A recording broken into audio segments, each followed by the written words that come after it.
guys, what is up, and welcome back to this series where I teach you how to work with App Inventor. Now, as you already know, who have been following me for this course, is that I am actually teaching you whatever I'm learning in my university and whatever my teacher or lecturer is giving me the task. So in this task we are going to do three things to be exact.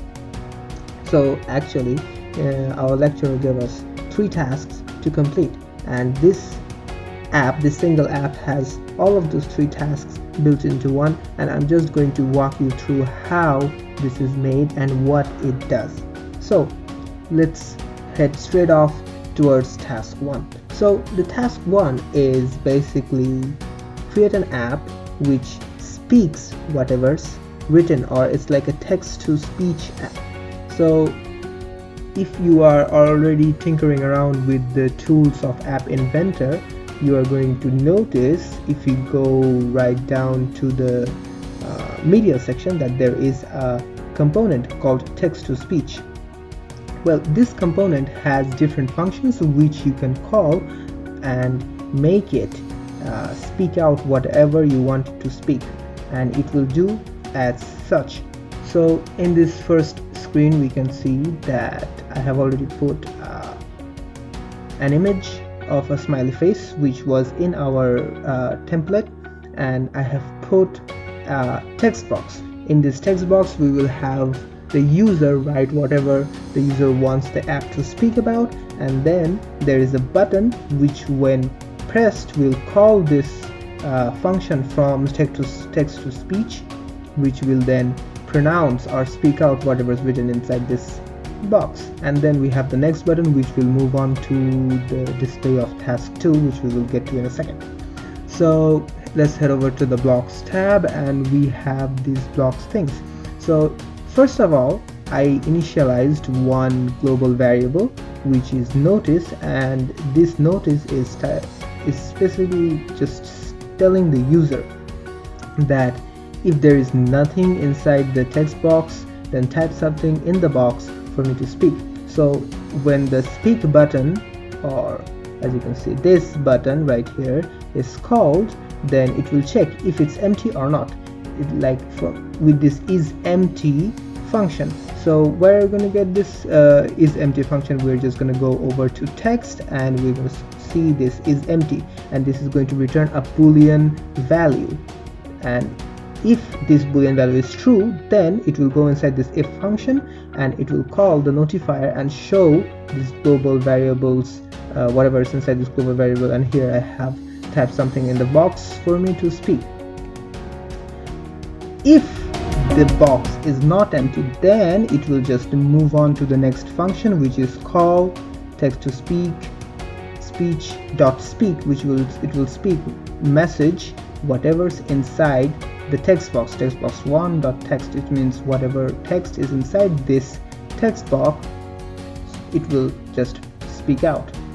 And in order for this to work, we also have to remember that we have to drag and drop this text to speech component onto the screen. And if we click on this component, we're going to see some different options here. Here I chose the country to be USA, and the language to be English, and as you can see it has multiple language support, which is Dutch, Spanish, French, Italian, and we can also control the speech, the pitch, and the speech rate. So that's basically it. And we are also dragging and dropping this notifier over here so that it shows the notification. If that there is no text in the box, it will show that type something in the box for me to speak this message to the user. Alright, so that sums up our first task, which allows us to move on to the next. And once the user clicks on the next button, it will actually move on to the next screen. So let's quickly move on to the screen 2, and here we have something different. I mean, most of you have not actually met with something like this, and it looks sort of I don't know, disorganized to you. No, that's the wrong word, unorganized to you. So what this is that this is a game actually. It's a game like which person can press these buttons left and right, and how many times they can press it, how quickly they can press it, and here the scores for that will just record. Like if the time is in 10 seconds, then how many times the person can press the left button within that 10 seconds, and it will count that as shown right here, and the same goes for the right one. So it's basically a game for two persons. If like you are sitting on the table or something, you open the app, two persons are sitting across each other, and you just start the timer, and then two persons just start clicking on these two buttons and see which one of them wins, getting the highest number of points. And here is just some spacers. As you can already tell that there is no spacer function inside App Inventor, which is actually sad. So I'm just using a horizontal arrangement, just an empty block over here to create some space, and same goes for here. And here we have some reset buttons, which will reset the left button, this will reset all of the scores, and this is the reset right button. And we have another spacer, and right then at the end we have another horizontal arrangement inside which we have two buttons, which is back and next. Pressing back will go back to the previous screen, and pressing next will go to the next screen, which is our task 3, which we will show in a second. So what's the logic behind this? So we can just head over to the blocks tab and we can see. So first of all, we initialize two variables to be 0, as the count will start from 0. Once that's done, we are going to start the function for these buttons. Let's consider the left button for now. When the left button is clicked, it will set the global left count, which is this one, this variable over here, and it will call this thing, now this colored thing. Now you might wonder, what is this colored thing? Well, anything blue in App Inventor denotes math. So we just called in this procedure over here from the math section, which will add two blocks over here. So one block is the get global count, which is 0, and mind you that this 0 is also brought from here inside the math. Many of you who will do it for the first time is going to make a mistake of bringing the same thing from the text. But remember, this text is a string, and you cannot add two strings regardless of the values inside the string. Even if it's number or decimal, it's not going to work. The same thing goes for other programming languages as well, except Python and PHP. They function in a different way. If you put numbers inside it, it's not going to add them, it's just going to do concatenation. But here, if you do it and press an add with this math structure, it's just going to give you a plain error when you try to run it. So we're going to choose this thing over here from the math block, and we're just going to attach it here just simply, and the values that it will start from is going to be 0.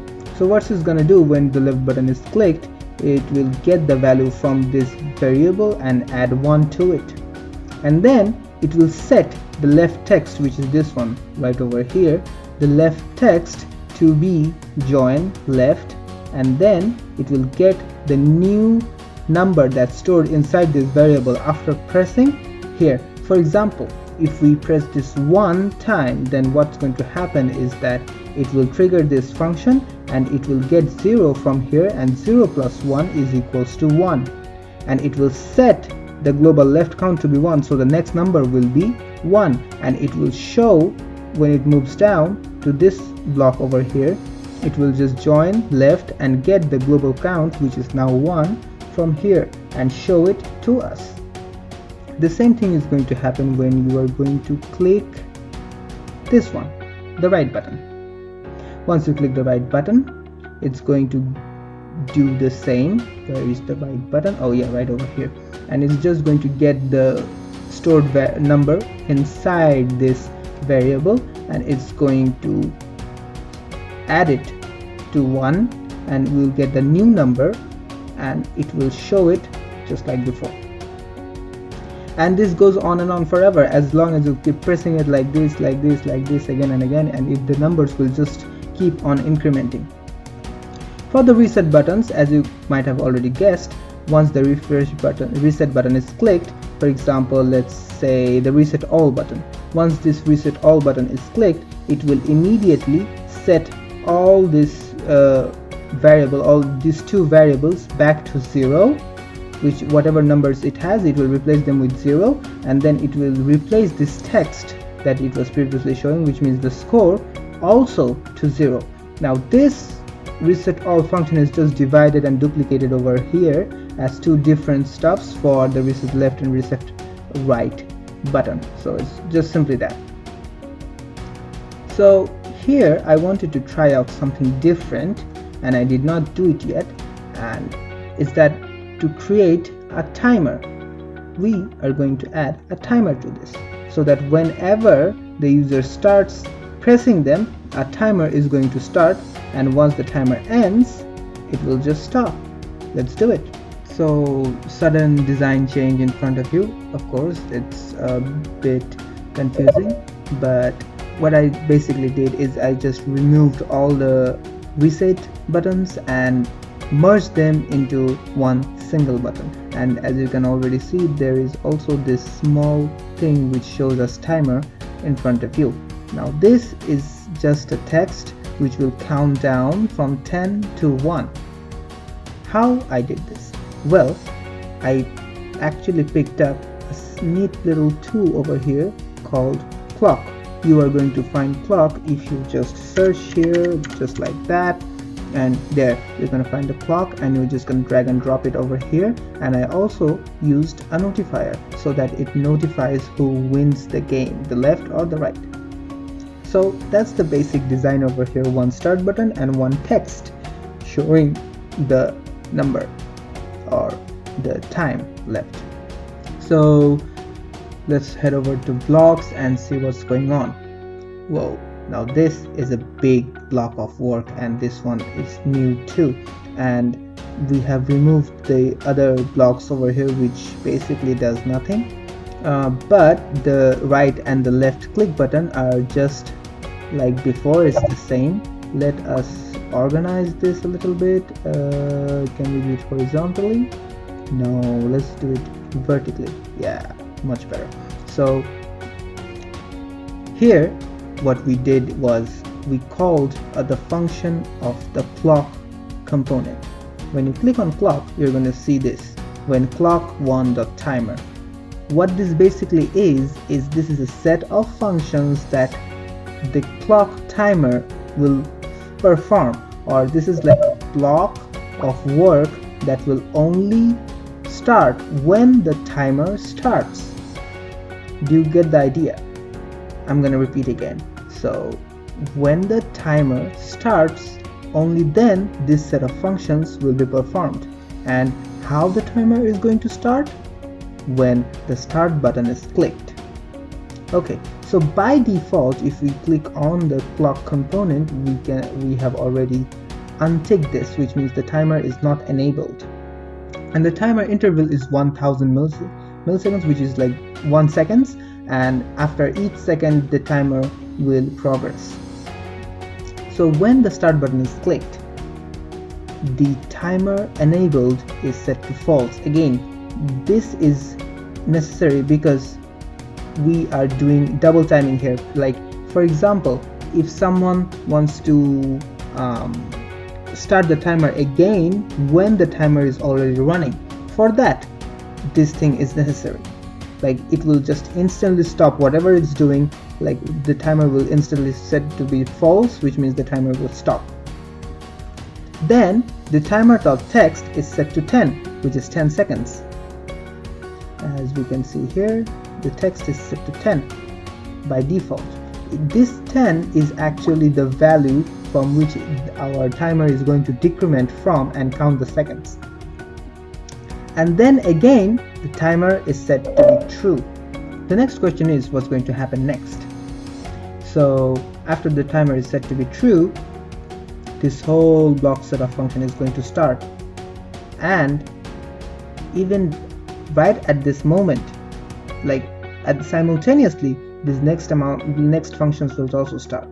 What's going to happen is it's going to set the global left count to be 0, the global right count to be 0, the two variables for the scores for the game, and then it's also going to set the text, these score texts, to be 0 as well, because as you can see, the join string is going to set the left, and it will get the global left count from the variable we set before. So now when you click the start button, the timer has started, and when the timer has started, what is it going to do? Well, it is going to set the timer text to decrement by 1. What does that mean? Once you start this button, when you press this, it's going to show 10, then it's going to decrement by 1, and it's going to show 9, again the same loop, and it's going to show 8, and it's going to go down, and it's going to keep going down until and unless this timer is stopped, which means even after passing the point of 0, it's going to go down even more, like it's going to go -1, -2, and it's going to keep on going unless the timer is stopped. So once the timer is started, it will set the timer text to decrement, and here is our stop condition. If the timer text is equals to 0, which means if it decrements and it reaches 0, then the timer enabled will be set to false, which means the timer will stop. And once the timer stops, it's going to start another set of functions. Now this is just an extra because we are going to determine which side wins. So for this, once the timer has stopped, it will check if the global left count is greater than the global right count. It's going to call the notifier and show a notice or a small pop-up which is going to show left wins. Else, if both of the numbers is equals to 0, or any number for that matter, or if it's equal to each other, it's going to call the notice, or it's going to show the notice game draw. Else, it's just going to show that the right wins. So it's simple. If left is greater than right, it's going to show left wins. If both is equal, then it's going to show game draw. And else, or whatever is remaining, which is basically if right is greater than left, then it's going to show right wins. And then again, the timer text will be set to 10 for our next iteration of the game. And that's basically it. That's how this whole counter thing works and this game works. So if you did not understand any of it, just feel free to go over and see what I have done. Look at the blocks again and again, listen to what I have said before, and you're going to get to it eventually. Don't worry. So let's move on to the task number 3, or the game, or the app number 3, or whatever that is. Let's go to screen 3, which will also work once we press next. In the previous videos, I already showed how to move on to the next screen just from a button press in App Inventor. So once next is pressed, it's just going to move to screen 3, and on screen 3 we have something that we all are familiar with, more or less, is a piano. Now this looks nice, doesn't it? So this is not that easy, but it's not that hard either. How so? Simple. Design is extremely simple, although a bit tedious because of the shaping and everything. It is not copy paste able, if that's a word, so it's going to be a little bit difficult for everyone to design all of this and make the perfect shape and everything. Although here I will already be showing you what the sizes are. So first of all, for the design, I have set the screen name to piano and the orientation to be landscape, so that it fills up our screen and it looks nice, because this is going to look very bad if you're on a portrait screen. So set the screen orientation to landscape, that's a must. The background color I set to custom to be something grayish. I don't know, it just I wanted the gradient to look better, and these buttons to pop up more and to be shown just like a piano, because I wanted that C, D, E, F or these major keys, the major keys of the piano, to be white. But if the background is white, then it just blends in with the background color and you don't recognize which is what anymore. So that's why I did this. And all of these small things, as you can see, are buttons of different size. Now how does it look like this? It's very simple. I just so there are 13 buttons here, okay? C, C sharp, D, D sharp, and all the way up to C, a high C, which we cannot see. Okay, that's a tongue twister, because of this bad screen design. I'm sorry, MIT App Inventor, because of this limitation that we have over here. But there is another button on that side of the screen, which is the C button. As you can, when we click this, it's there. So make sure you put all of your buttons first and then organize and remodel and redesign whatever. So we're just going to show you one button over here and one sharp button, how it's designed, and you're gonna do the rest just like that. So for the horizontal arrangement, I chose the height to be 60%, which means the height should be 60% over here, and the width should fill the parent, which means all the way left to right. So for the C button right over here, everything is default. The text color is black and everything. The background color, which means the button color, is also set to custom. You can set it to any color you like, and the font size is, everything is default. The text is C, and remember to change the button name to C as well, because this is going to help you understand or keep track of all the buttons, because we have a lot of buttons to work with here. For the design, what I did was I divided 100 by 13, and the answer was 7.96, but I chose the width to be 7% because we cannot use like decimals here, so that's a bummer. So I just use 7%, and all of these buttons have the same width of 7%.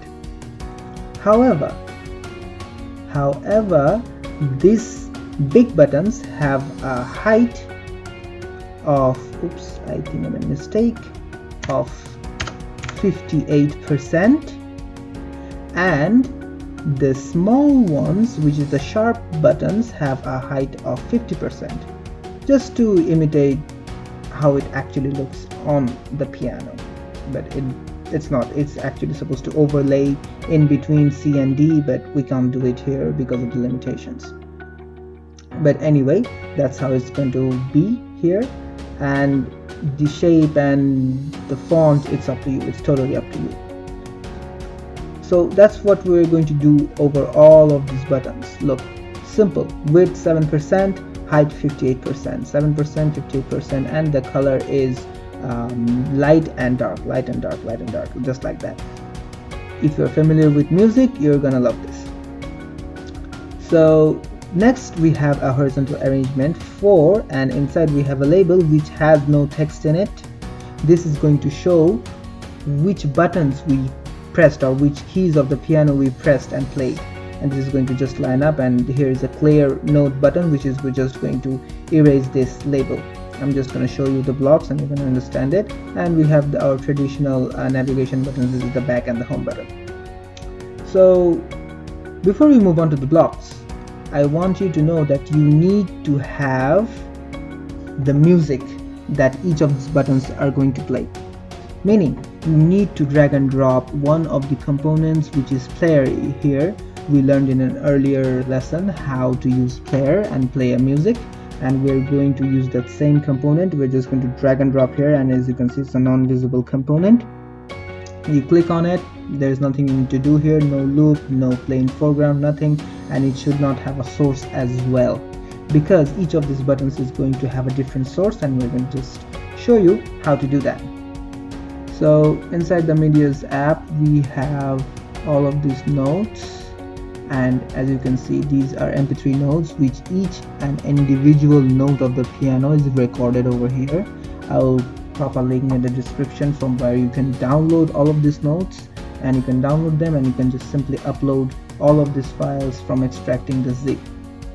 So we have A note, AS note, which stands for A sharp note, then we have B note, C note, CS note, which is C sharp note, and all the 13 notes, and 8th C note is the high C note, which means the first note of the next octave. If you do not understand what octave is, it's just fine. It's a musical term which just denotes the next, the higher pitch. That's to put it simply. So let's move on to the blocks now and see how all of this comes together. Wow, now that is a lot of blocks. That's a lot of work to do. But fear not, because as you can already tell probably that these are just duplicates. These are just buttons. When these buttons are clicked, it's just going to call play note, which is a procedure which I'm going to show now, and it's just going to play the music. So all of these extra things you see are just buttons that when pressed will just play the tone. Now whatever you upload in the medias is already going to be packed with the APK when you build and run this whole thing. So you don't have to worry about that, because these sources are already going to be built in. So what we just need to do is find a way to play all of these notes without having to do so much trouble, which means we actually have two ways to do it.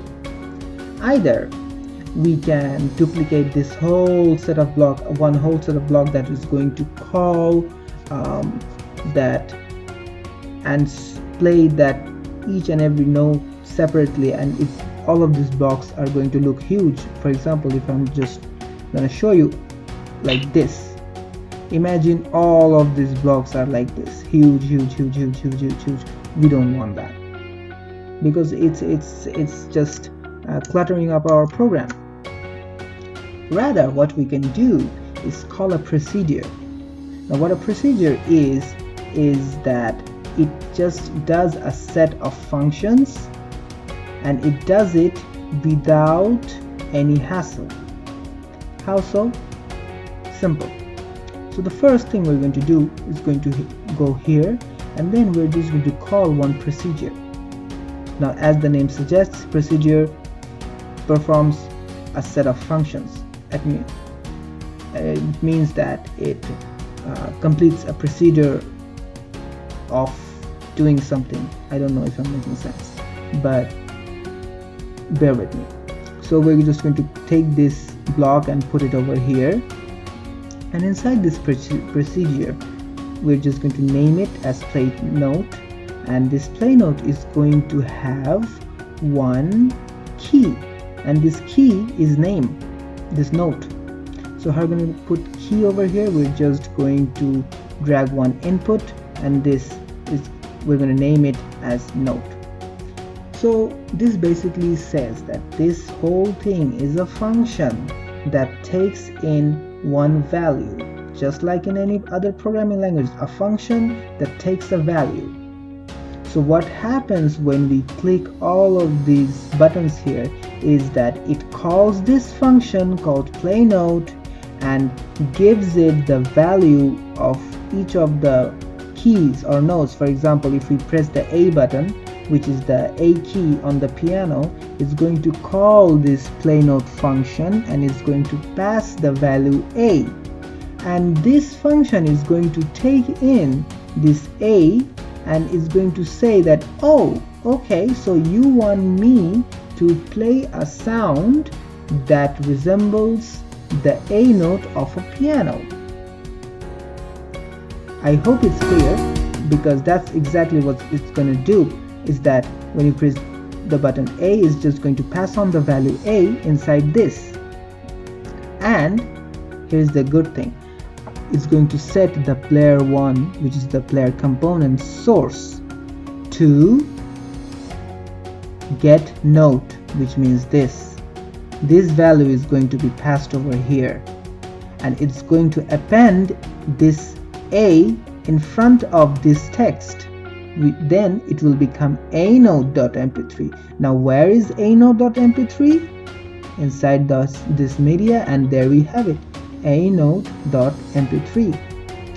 Hence you see why all of these files have the same type of naming pattern, like node.mp3, node.mp3, only in front of it has the designated letter to define which node it is.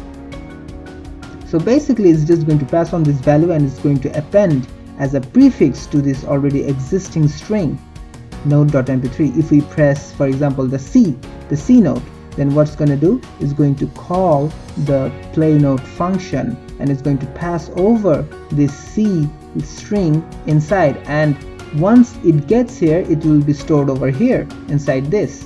And then set player1.source, which means the music player source will be get node, which is this C again. Then it will append to the first, which it becomes cnode.mp3. So this whole string is going to be the file name of the source for the player to play, and then it's just going to call player1.start, and the music is going to play. Simple. C goes over inside, it gets in front of this node.mp3, and it becomes the file name which is already inside our APK right here, and it's going to set that file name as the source for our player, and it's going to start the player, and our sound is going to be played. The next button is fairly simple. It's the next block just simply says that set node text.text. Remember this node text which we put here, and it will just show which key we just pressed. Like if we press G, is just going to show G here. If we press A, is just going to show A here. It's the same thing. Whichever is passed on, whichever note is pressed, and whichever value is passed on inside, it will just show the text, note text, and which will be appended to the get note from this note. It's the same thing. This is just an extra thing, but the main thing is how to use a procedure. So a procedure is basically a function that takes in a value and uses that value to perform a set of tasks.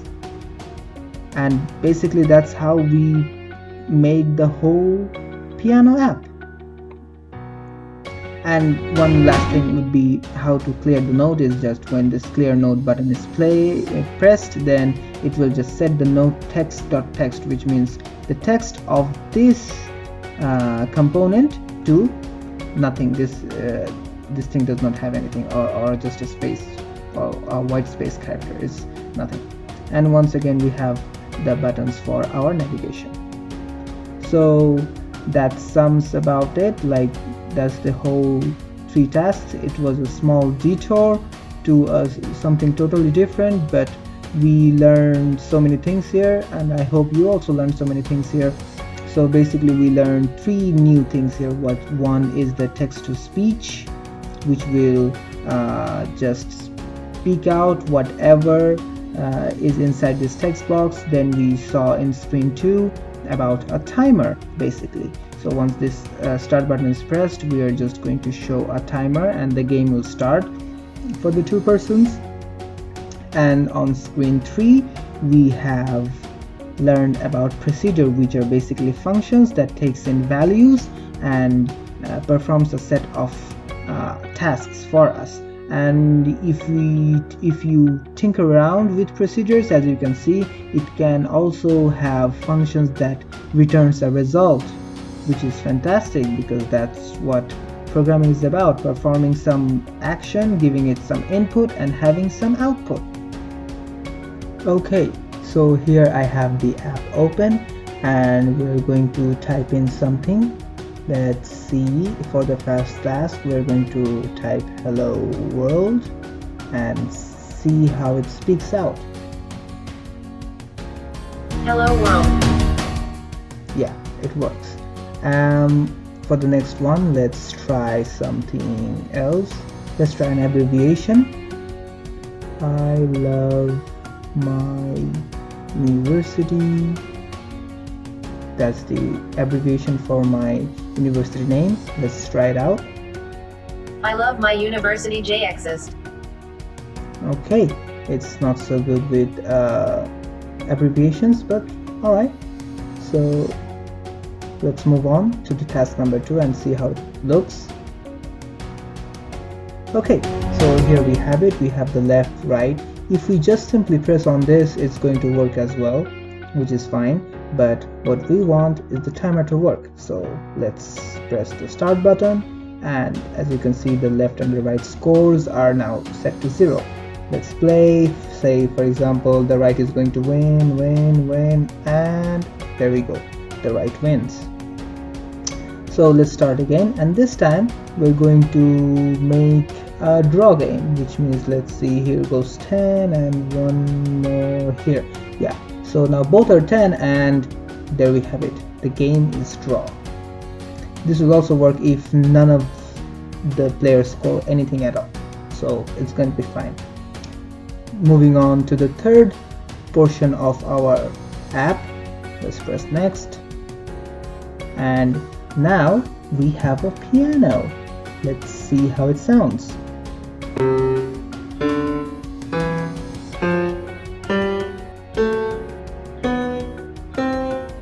Not bad.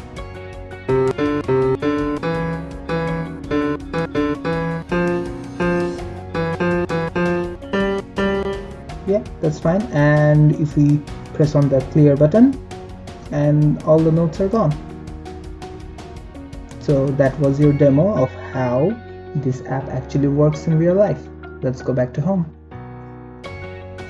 And the orientation will change automatically. Just a little pointer, you just have to set orientation in each of your screens for this to work. Otherwise, it's going to remember the last orientation and it's just going to stay that way. So that's it.